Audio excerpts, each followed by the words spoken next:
Welcome everybody, it's Johnny Mac from the Sauce and Gravy channel. Today we're going to do a sauce Diable.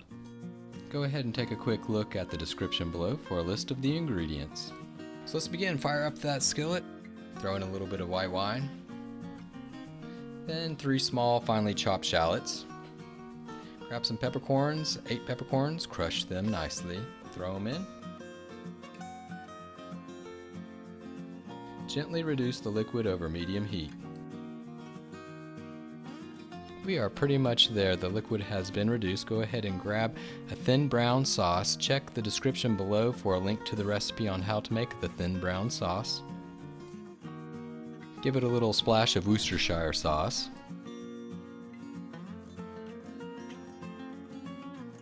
And then throw in some finely chopped parsley. Mix everything up, bring it to a boil for 1 minute, turn it off, and there you go. Sauce Diable. Thank you everybody for watching. Please check the description below for a list of the ingredients. Hit that like button, leave your comments below, and please help support the channel by subscribing, and I'll see you next time.